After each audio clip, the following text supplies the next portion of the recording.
different categories that a player could get a prize from. 10 of them. The prize was $1 silver. Hildred won all 10 silver. She came over to me, gave me one of the silver, said, "I want you to have this from me." This was the greatest thrill I ever had in sports in my 48 years of teaching. Again, I say that Hildred Atkins was the best athlete, boy or girl, I had in 48 years of teaching. Take the five. I also had some good basketball boys at Midkiff, West Virginia. We usually won the county tournament. We had a basement under the school for a basketball court. Also, in baseball, we won the county championship 2 years in a row in baseball when I was at Pleasant View. But I enjoy sports, and everything I could do, I tried to give everybody a chance. And when a child came into my room, it didn't matter whether he was poor or rich. I treated him all alike. I had no pets, and I think to do a good job, you have to do that. I loved teaching. I also was a 4-H teacher for 32 years, 20 years in Lincoln County, and 12 years in Florida. I had more years of service of any 4-H leader in Pinellas County. When I retired from teaching, also from my 4-H work, I hated to do it.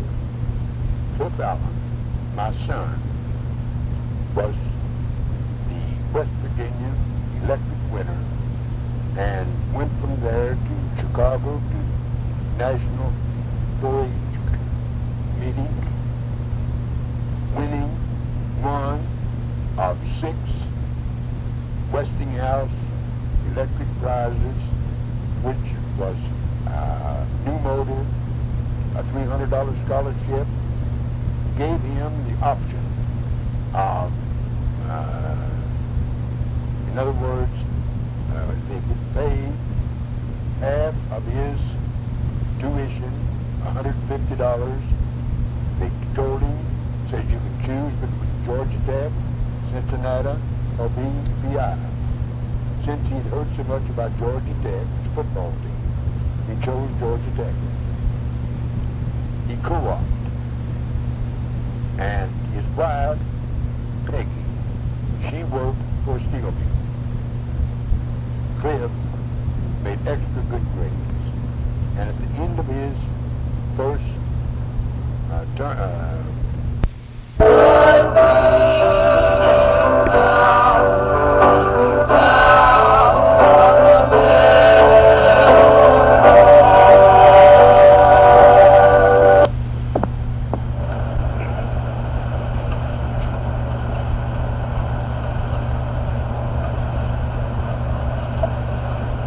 song, I guess.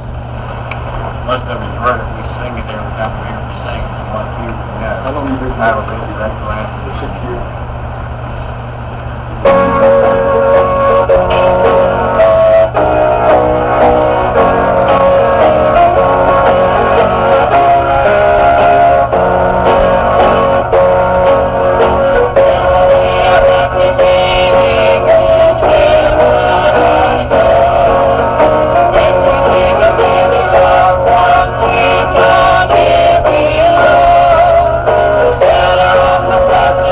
Yeah.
at the home of our pastor, Henry L. Smith.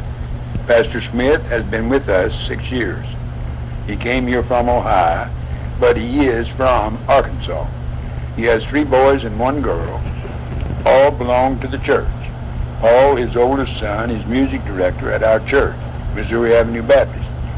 We think Brother Smith is doing good work for the Lord and has built up our Christian membership since coming to us 6 years ago. All of you kids should go to church of your choice. Work for the Lord. I hope you enjoy the singing. Again, I love all of you. Be good. Happy Father's Day. I'll send some tape and pictures of the cookout we're having. The cookout. We're having a cookout and homemade ice cream. I wish you were here with us. God bless all of you. Love, Daddy and Inez.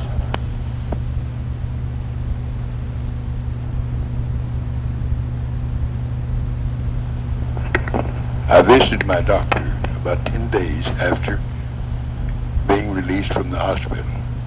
He was very pleased with the progress I had been making, but he said I needed to do more walking.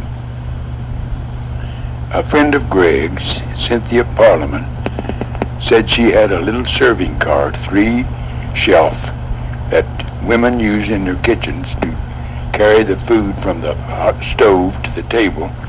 It is wired up for electric current to keep it warm. Mr. Walter, a neighbor of mine, looked it over and he said, I believe we can use that to haul your portable oxygen tank on.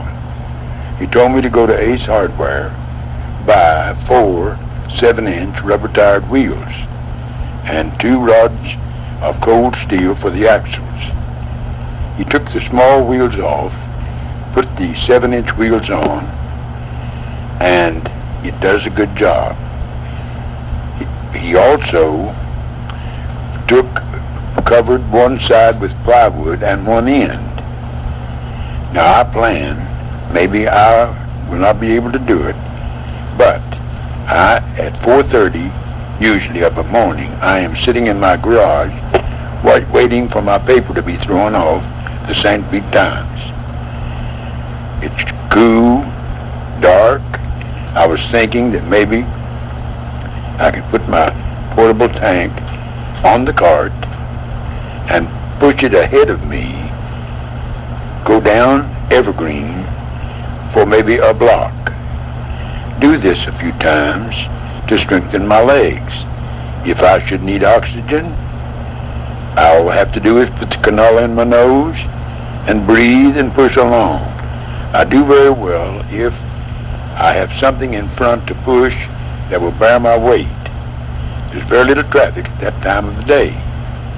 If I am successful and finally get to walking 2 or 3 blocks, when Ronnie and Chris come down, I plan on using my cart to go fishing out at the pier with them.